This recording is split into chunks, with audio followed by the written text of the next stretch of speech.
நாம் தமிழர் கட்சி எப்போதுமே வெல்லாது. அவங்க தனிச்சு போட்டிடுவாங்க. கம்யூனிஸ்டுகள் எப்படி போராடுறானோ எல்லா போராட்டத்திற்கும் அது மாதிரி நாம் தமிழர் கட்சி போறாங்க. அதனால வெல்லாது. பெருவாரியாக நாம் தமிழர் கட்சியை சிதைத்தவர்கள் நாம் தமிழர் கட்சியிலிருந்து வெளியேறிய அயோக்கியர்கள் என்பதை நீங்க புரிஞ்சுக்கணும்.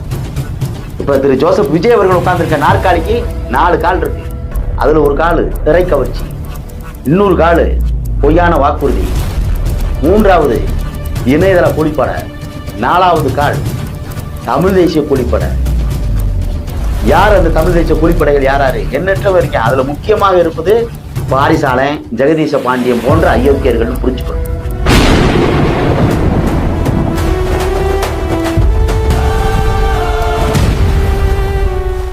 உலக தமிழர் அனைவருக்கும் வணக்கம்.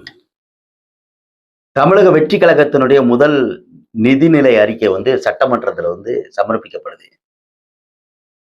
அதுல என்ன இது மாற்றமா ஏமாற்றமா அப்படின்னா ஏமாற்றம். என்ன ஏமாற்றம் அப்படின்னா என்று முதல் நிதிநிலை அறிக்கை சட்டமன்றத்தில் தமிழக வெற்றி கழகம் சமர்ப்பிக்கப்பட்டதோ அன்றே தமிழக வெற்றி கழகத்திற்கு ஒரு சரிவு ஏற்படுது. என்ன சரிவு அப்படி? ஏன்னா இவர்கள் கொடுத்த பொய்யான வாக்குறுதிகளை மக்கள் எதிர்பார்த்து நின்னா. பெருசா நீங்க வாக்குச்சீட்டு எண்ணம் பொழுது இருந்திருந்தா உங்களுக்கு தெரிஞ்சிருக்கும். பெருவாரியான வாக்குகள் அரசு ஊழியர்கள் தான், தபால் ஓட்டு. அப்ப 2006 ஓய்வூதியம் நிறுத்தப்படுது.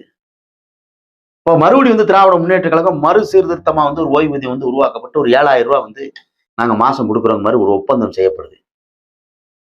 பழைய ஓய்வூதியம் மறுபடியும் தமிழக வெற்றி கழகம் கொடுக்கும்னு நம்பினது அரசு ஊழியர்கள். பெருவாரியான வாக்குகள் அவங்க தான் போட்டது. அதுல 16,000 கோடி முடிஞ்சு. அப்ப புதிய சீர்திருத்தப்பட்ட ஓய்வூதியத்திற்கு ஒதுக்கப்பட்ட நிதி 14,000 கோடி முடிச்சு. அது அரசு ஊழியர்களுக்கு அடிச்ச அடி, மரண அடி. அதற்கு பிறகு பார்த்தீங்கன்னா பெண்கள் உரிமை தொகை 2,500.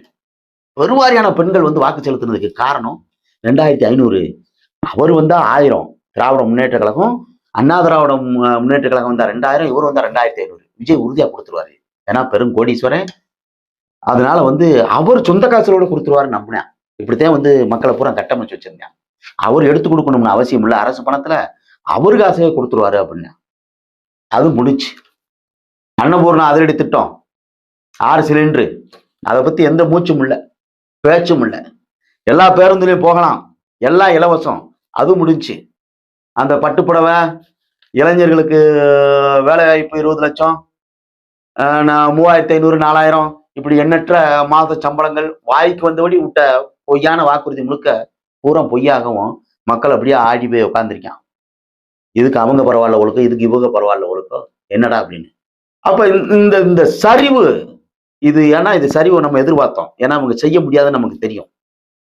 இவங்களால தாலிக்கு தங்கம் என்னாச்சு, பிறக்கிற குழந்தைக்கு மோதிரம். இப்ப அரசு மருத்துவமனையில பிறக்கிற குழந்தைக்கு மட்டும் அது எப்படியாவது கடைக்குத்தானே போகும். அதனால ஆன்லைன்ல இப்ப சாராயம் குடிச்சுக்கலாம். எதுல போய் விடியுதுன்னு பாருங்க. ஏன்னா எந்த மாற்றமும் இல்லையா அப்படின்னு மக்கள் அப்படியே உட்கார்ந்துருக்கேன். இப்ப தமிழக வெற்றி கழகம் அதிகாரத்தில் உட்காருவதற்கு காரணமாக இருந்தது பொய்யான வாக்குறுதி. அந்த பொய்யான வாக்குறுதியை உறுதி செய்தது யாரு? இது ஊரா வந்துடும் அப்படின்னு. இது ஊரா பாத்தீங்கன்னா அந்த இணையதள கூலிப்பட, வெர்ச்சுவல் வாரியர்ஸ், ரூட் மாஃபியா, 1000க்கும் மேற்பட்ட பேக்கைடி. அப்ப தமிழக வெற்றி கழகத்தை யார் நோக்கி போறான்னா அவதூறுகளை வைகிறது. இல்ல இல்ல இல்ல இல்ல, இதெல்லாம் பொய் பொய் பொய்ங்கிறது, பொய்ய உண்மை உண்மை உண்மைன்னு எழுதுறது. அப்படியே இளைஞர்களை மடைமாற்றி தனக்கு சாதகமா மாத்திய பெருமை தமிழக வெற்றி கழகத்துக்கு சாரம்.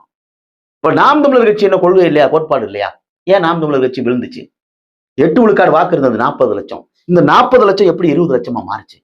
காரணம் என்ன? அப்ப மக்கள் நம்பலையா? ஆமா நம்பல. ஏன் நம்பல? நாம் தமிழர் கட்சி எப்போதுமே வெல்லாது. அவங்க தனிச்சு போட்டிடுவாங்க. கம்யூனிஸ்டுகள் எப்படி போராடுறானோ எல்லா போராட்டத்திற்கும் அது மாதிரி நாம் தமிழர் கட்சி போராடணும். அதனால வெல்லாது. அப்ப இதெல்லாம் வெல்லாது என்று சொன்னவர்கள் யார் அப்படின்னு பாத்தீங்கன்னா இந்த திராவிட ஐடிவிங்க, டிஎம்கே ஐடிவிங்க. இந்த திராவிட தத்துவார்த்த சித்தாந்தத்தை இந்த மண்ணில் நிலைநிறுத்த வேண்டும் என்ற கூட்டம் இந்த வேலையை செஞ்சுச்சு. அதற்கு பிறகு பெருசா நாம் தமிழர் கட்சியை சிதைத்தாகணும், இளைஞர்களை மடைமாற்றி நம்ம பக்கம் கொண்டு வரணும். அப்படிங்கிற நோக்கோடு, திரை கவர்ச்சியோடு அரசியலை கட்டமைக்கணும் என்ற நோக்கோடு இந்த ரூட் மாஃபியா, வெர்ச்சுவல் வாரியர்ஸ் இவங்கெல்லாம் வந்து கொண்டு வந்ததற்கு காரணம் என்ன அப்படின்னு பார்த்தா, முழுக்க முழுக்க முழுக்க நாம் தமிழர் கட்சியத்தையும் சிதைச்சான். எப்படி சிதைச்சான்? ஐயா கருணாநிதி வீட்டுக்கு போனது, மூகா முத்து இறப்புக்கு போனது, அப்ப இடைப்பட்ட திமுகவோட தலைவர்களை சந்திச்சது, எல்லா தலைவர்களும் சந்திச்சாரு, அது வேற. திராவிட முன்னேற்ற கழகத்தோட பினாமி யாரு? நாம் தமிழர் கட்சி. இந்த நாம் தமிழர் கட்சி திமுக கொடுத்த காசை வாங்கி இந்த வேலையை பார்க்குது அப்படிங்கிறது பொய்யான அந்த கருத்துருவாக்கத்தை வந்து உருவாக்குனது யாரு? தமிழக வெற்றி கழகம். அப்ப அதற்கு துணை நின்றது யாரு? இணையதள கூலிப்பட, தமிழ் தேசிய கூலிப்பட ஒருத்தர் இருக்கான். நல்லா புரிஞ்சுக்கணும். நீங்க நினைக்கிறீங்க மக்கள் வந்து நாம் தமிழர் கட்சியை சேர்ந்த உறவுகள் ஒண்ணை மட்டும் புரிஞ்சுக்கணும். இது வந்து பொய்யான சில கருத்துருவாக்கத்தை உருவாக்கி நாம் தமிழர் கட்சியை வீழ்த்தினாங்க. சரி, அதுக்கு துணை நின்றது யாரு? Virtual warriors, DMK IT wing, root mafia இவங்கெல்லாம் சேர்ந்துதான் இந்த வேலையை பார்த்தாங்க. பெருவாரியாக நாம் தமிழர் கட்சியை சிதைத்தவர்கள் நாம் தமிழர் கட்சியிலிருந்து வெளியேறிய அயோக்கியர்கள் என்பதை நீங்க புரிஞ்சுக்கணும். இப்ப திரு ஜோசப் விஜய் அவர்கள் உட்கார்ந்துருக்க நாற்காலிக்கு 4 கால் இருக்கு. அதுல ஒரு கால் திரை கவர்ச்சி, இன்னொரு கால் பொய்யான வாக்குறுதி, 3வது இணையதள கூலிப்பட, 4வது கால் தமிழ் தேசிய கூலிப்பட.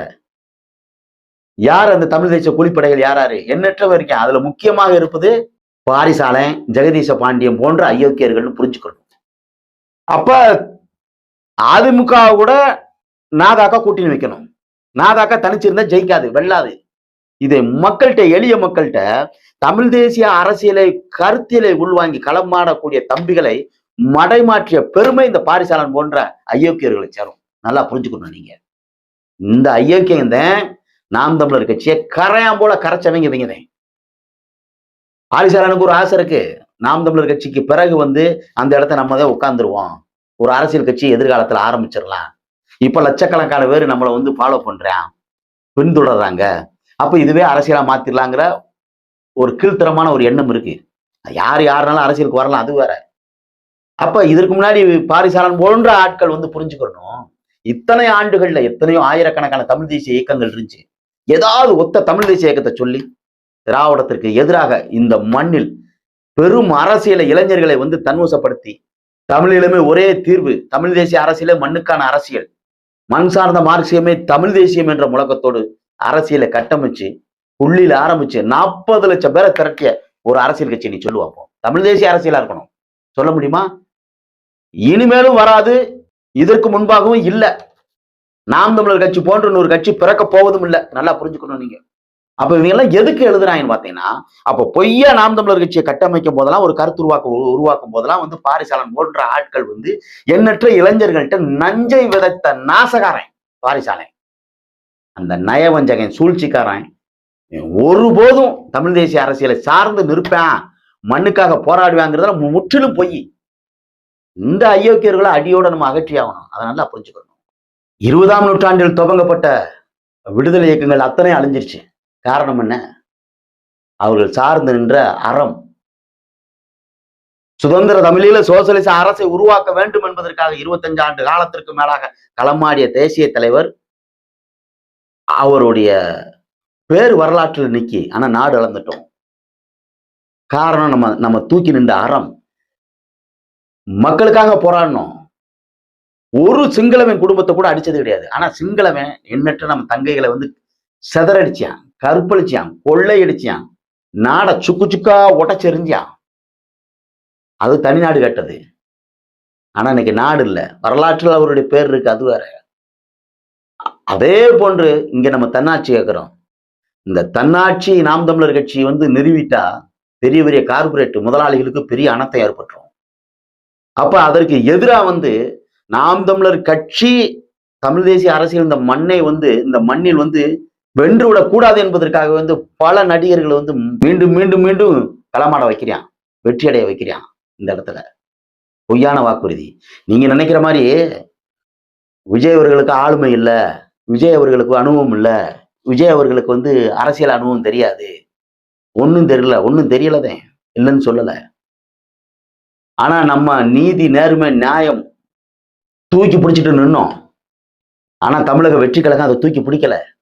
நயவஞ்சகம், சூழ்ச்சி, தந்திரம் அத்தனையும் கையில் எடுத்து இளைஞர்களை மடைமாற்றி அப்படியே அதிகாரத்தை பிடிச்சி உட்கார்ந்துருக்க அப்படின்னா வந்து விஜய் நீங்க வந்து சாதாரணமா வந்து தப்பு கணக்கு போட்டக்கூடாது. இந்த மண்ணை ஆளணுங்கிற வெறி விஜய் அவர்களுக்கு இருக்கு.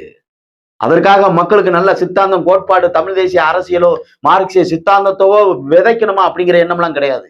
மண்ணை ஆளணும். சுத்தமான ஒரு சைக்கோ திரு ஜோசப் விஜய் அவர்கள், புரிஞ்சுக்கோ. அப்ப நம்ம மண்ணுக்காக போராடினோம், மக்களுக்காக போராடினோம், மலைக்காகவும் கடலுக்காகவும் பிறப்புக்கு எல்லா உயிர்களுக்காகவும் போராடணும். அவங்க போராடல. ஆனா அதிகாரத்தை பிடிச்சாங்க. காரணம் என்ன? வலைதளம். வலைதளத்தில் பொய்யா கட்டமைக்கப்பட்ட பல வியூகங்கள் தான் நாம் தமிழர் கட்சியை வீழ்த்துச்சு. திரு விஜய் அவர்கள் வந்து வெற்றி அடைஞ்ச பிறகு ஐயா ஸ்டாலின் அவர் வீட்டுக்கு போறாரு, திரு உதயநிதியை பார்க்கிறாரு, ஐயா வை கோபால்சாமியை பார்க்கிறாரு, அண்ணன் விடுதலை சிறுத்தையோட தலைவர் திருமாவளவனை பார்க்கிறாரு, அண்ணன் சீமான் அவர்களை பார்க்கிறாரு. எதுக்கு? உங்களெல்லாம் முழுங்கி நான் உட்காந்துட்டேன்டா அப்படிங்கிற முகரையை பார்க்க வர்றாரு. நல்லா புரிஞ்சுக்கணும். நீங்களாம் எப்படி இருக்கீங்கன்னு முகரையை பார்க்க வர்றாரு. ஓட்ட போட்டுல வெற்றி அடைஞ்சவன் பரிசு வாங்கின உடனே எதிரிட்டு, அதாவது கூட ஓடின நண்பர்கள்ட்டே காட்டுவான், அப்படி பத்தியா பத்தியா பத்தியா வாங்கிட்டேன்னு. முகரை பார்க்க வந்தவர், புரிஞ்சுட்டீங்களா? அதனால வந்து நமக்கான வேலை திட்டம் என்னங்கிறத வந்து சரியான திட்ட வரைவை எடுத்து கையில் எடுத்து நம்ம போராடணும். பீகார் தேர்தல் நடந்தது. பெரிய அரசியல் வீகவாளர் பிரசாந்த் கிஷோர் அவர்கள் 238 தொகுதியிலும் போட்டிட்டாரு. சென்ஸ்ராஜ் என்ற ஒரு கட்சி ஆரம்பிச்சு போட்டிடுறாரு. எல்லா தொகுதியிலையும் முடிஞ்சு 3 விழுக்காடு தான் வாக்கு. ஏடா எவ்வளவு பெரிய அரசியல் புலி மாவீரன் சொன்னேன், எல்லாமே போச்சுன்னு எல்லாருமே விமர்சனம் பண்ணேன். நக்கல் அடிச்சான், நையாண்டி அடிச்சான், எல்லாமே நடந்தது. பாரதிய ஜனதா கட்சியை சேர்ந்த நிதின் நிவன் என்பவர் வந்து பிங்கிப்பூர் தொகுதியில போட்டிடுறாரு. 51,000 வாக்குகளுக்கு அதிகமாக வந்து வெற்றி அடைகிறாரு. 51,000 வாக்குகள் வந்து கடந்து நிற்கிறாரு. வெற்றி அடைஞ்ச பிறகு பாரதிய ஜனதா கட்சியினுடைய தேசிய தலைவராக தேர்ந்தெடுக்கப்பட்ட பொழுது பிங்கிப்பூர் தொகுதியை வந்து ராஜினாமா பண்றாரு.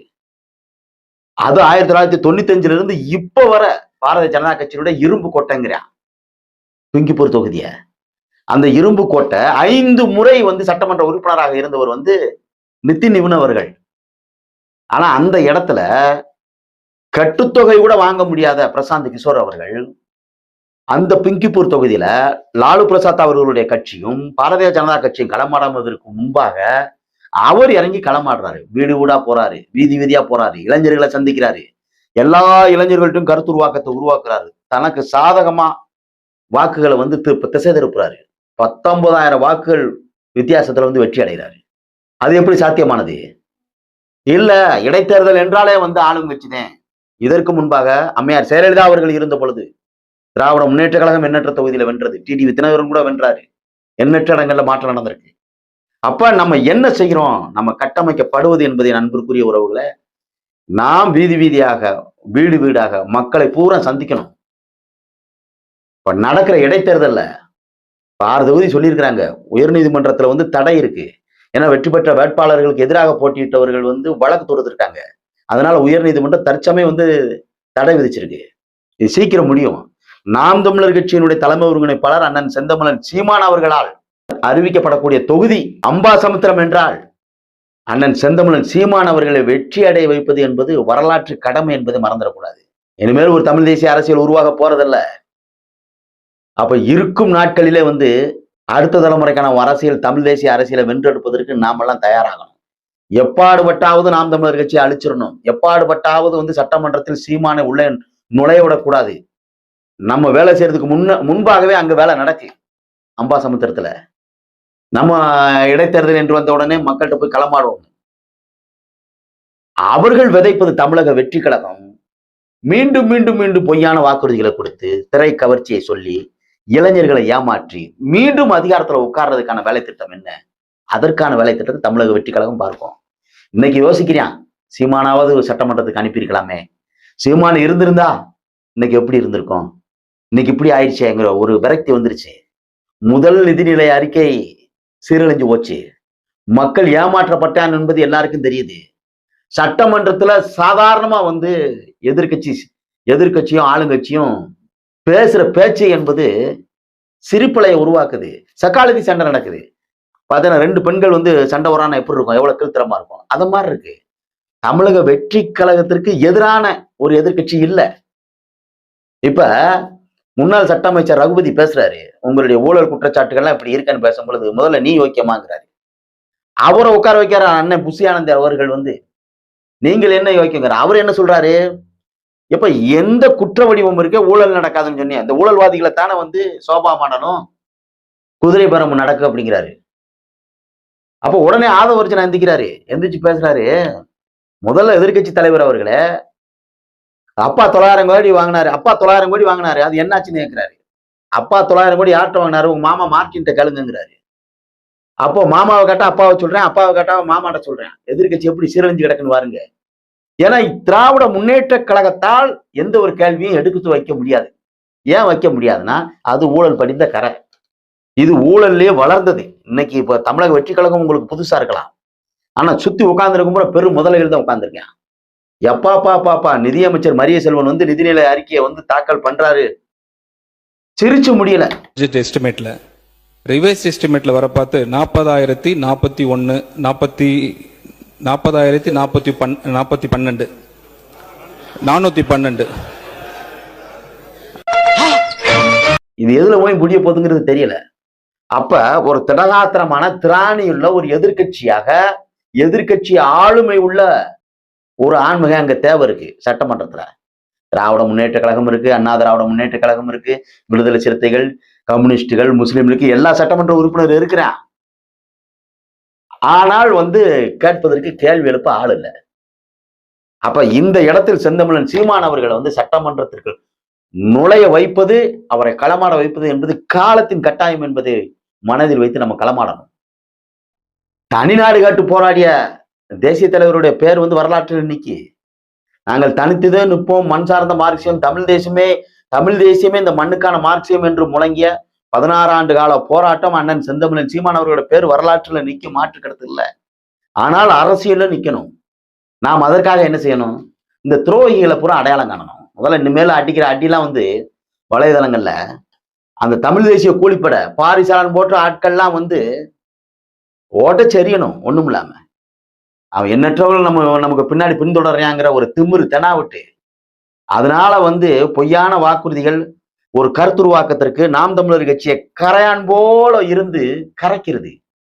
அப்படி விமர்சனங்களை சொல்லி எதிர்கட்சிக்கு வந்து வலு சேர்ப்பது வந்து பாரிசாலன் போன்ற ஆட்கள். இதுல நீங்க மனசுல எடுத்துக்கிறோம். இதெல்லாம் நாம் தமிழர் அரசியல் வீழ்ச்சிக்கும் தமிழ் தேசிய அரசியல் வீழ்ச்சிக்கும் முழு காரணமாக இருப்பது இந்த தமிழ் தேசிய கூலிப்படைகள் தான்.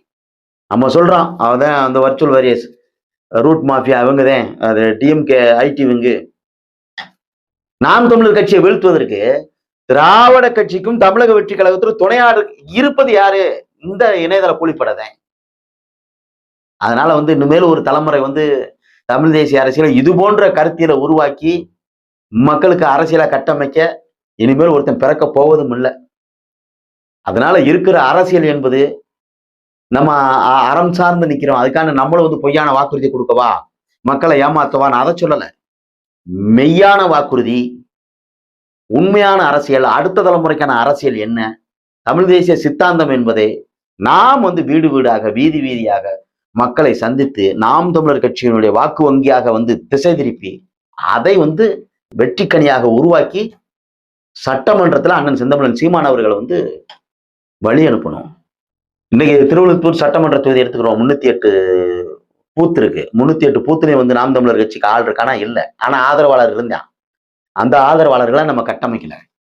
ஆனா 308 பூத்துலயும் தமிழக வெற்றி கழகத்துக்கு ஆள் இருக்கு, 308 பூத்துலயே வந்து திராவிட முன்னேற்ற கழகத்துக்கு ஆள் இருக்கு, 308 பூத்துலயே வந்து அண்ணா திராவிட முன்னேற்ற கழகத்திற்கு ஆள் இருக்கு. அது எப்படி அவன் கட்டமைச்சிட்டான். இப்ப வந்து விடுதலை சிறுத்தைகளோ, கம்யூனிஸ்டுகளோ, பாரதிய ஜனதா கட்சியோ, மற்ற எண்ணற்ற சாதி அமைப்புகளோ எல்லாம் இருந்தாலும் ஒரு குறிப்பிட்ட பகுதி மட்டுமே வந்து மக்கள் தேக்க இருக்கும். ஆனா எல்லா இடத்திலும் கட்டமைப்பு உள்ளது வந்து அண்ணா திராவிட முன்னேற்ற கழகம், திராவிட முன்னேற்ற கழகம், தமிழக வெற்றி கழகம். அப்ப நம்ம முல்லை பெரியாற்றினுடைய பிரச்சனை எடுத்து போராடுவது, காவேரி ஆற்றினுடைய பிரச்சனையை கையில் எடுத்து போராடுவது, பாலாற்றினுடைய பிரச்சனை எடுத்து போராடுவது, விவசாயிகளுடைய பிரச்சனை எடுத்து போராடுவது, மாணவர்களுடைய பிரச்சனை எடுத்து போராடுவது, செவிலியர்களுடைய பிரச்சனை எடுத்து போராடுவது, மருத்துவர்களுடைய பிரச்சனை எடுத்து போராடுவது, ஓட்டுநர்களுடைய பிரச்சனை எடுத்து போராடுவது, அப்ப கல்லூரி பேராசிரியர்களுடைய பிரச்சனை எடுத்து போராடுவது இது ஒருபோதும் தீர்வு இல்லை. இது ஓட்டு வங்கியா மாறாது. இப்படி எல்லாம் தமிழக வெற்றி கழகம் என்னைக்காவது போராடி இருக்கா? இல்ல, போராட மாட்டான். அவனுடைய நோக்கம் இந்த மண்ணை ஆளணும். அதற்கு இளைஞர்களை திசை திருப்பணும். அந்த திசை திருப்புவதற்கு என்ன செய்யலாம்? வலைதளங்கள் மூலமாக எப்படி நம்ம கருத்தியலை உள்ள கொண்டு போறது? அது பொய்யான கருத்தியலோ மெய்யான கருத்தியலோ எதுவோ ஒண்ணு மக்களை இளைஞர்களை மடைமாற்றணும், திசை திருப்பணும். அதற்கு என்ன வேலை திட்டம் என்பதை மட்டுமே தமிழக வெற்றி கழகம் பார்த்தேன். வேற எந்த இதுவுமே பார்க்கல. தன்னுடைய ரசிகர்களை பூரா எல்லா இடத்துலயும் எல்லா தொகுதிகளிலும் தன்னுடைய ஆதரவாளர்களாக கட்டமைச்சான். முதல் வெற்றி அவங்களுக்கு. ஆனா நம்ம ஆதரவாளர்களை நாம் தமிழர் கட்சி ஒருபோதும் நம்முடைய கிளை பொறுப்பாளர்களோ பூத்தி ஏஜெண்டாவோ நம்ம கட்டமைக்கல. வருவான் மாறும் அப்படிங்கிற தெனாவட்டா இருந்தோம். ஆனா தமிழக வெற்றி கழகம் மாற்றி காட்டினேன். எப்படி மாற்றினேன்? அவன் போராட வீதிக்கு வரல. நம்ம போராடி போராடி செத்தோம். மண்ணுக்காகவும் மலைக்காகவும் கடலுக்காகவும் காட்டுக்காகவும் விவசாயிக்காகவும் மண்புழுக்காகவும் பேசி பேசி பேசி செத்தான். அவன் ஒரு பிட்டு அவர்கள் விதைத்தது பொய்யான வாக்குறுதி, நயவஞ்சகம், சூழ்ச்சி, தந்திரங்களை சொல்லி அதிக லாபத்தை அறுவடை பண்ணான். நம்ம மெய்யான வாழ்வியலை மக்கள்கிட்ட பேசணும். உண்மை, நேர்மை, நீதி, நியாயம், மண், மலை, காடு, வளம், கருத்தியல், புரட்சி, அடுத்த தலைமுறை. ஆனா விதைச்சோம்.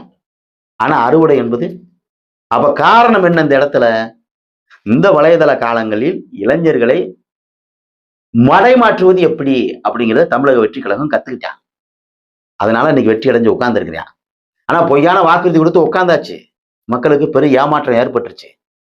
இந்த ஏமாற்றம், இந்த சரிவு என்பது இதே காலகட்டத்துல இந்த இடைத்தேர்தல்ல நாம் தமிழர் கட்சியினுடைய தலைமை ஒருங்கிணைப்பாளர் செந்தமிழன் சீமான் அவர்கள் அம்பாசமுத்திரத்தில் நிற்கிறார் என்ற ஒரு அறிவிப்பு வந்தவுடனே களமாடி வீதி வீதியாக வீடு வீடாக இளைஞர்களையும் மாணவர்களும் பெரியோர்களையும் உற்றார் உறவினர் அத்தனை பேரை சந்திச்சு இவர்களுடைய பொய்யான வாக்குறுதி என்ன என்பதை இளைஞர்கள்ட்ட கொண்டு போய் காட்டணும். தமிழக வெற்றி கழகம் நீ பேசின பொய்யான வாக்குறுதி என்னங்கிறத மக்கள்கிட்ட இளைஞர்கள்ட்ட கொண்டு போனாலே முடிஞ்சிருச்சு. எப்படி பிரசாந்த் கிஷோருக்கு மட்டும் அந்த தொகுதி அங்க சாத்தியமாச்சு? பீகார்ல பெங்கிப்போர் தொகுதியில எப்படி சாத்தியமாச்சு? 19,000 வாக்குகள் எப்படி வெற்றி அடைஞ்சாரு? முதல்ல கெட்டு தொகை கூட வாங்க முடியல, எப்படி வெற்றி அடைஞ்சாரு? கட்டமைப்பு.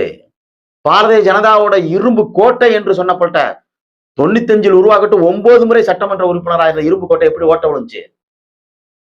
அப்ப 16 ஆண்டு கால நம்முடைய உழைப்பு என்பது நாம் எடுக்கிற ஒவ்வொரு அசைவு, ஒவ்வொரு முடிவு, சொல்லுகிற சித்தாந்தம், களமாடுகிற ஆட்டம் என்பது அம்பாசமுத்திரம் தொகுதியை பெரும் ஓட்டையை போட்டு நாம் தமிழர் கட்சியினுடைய கோட்டையை கட்டுறோம்.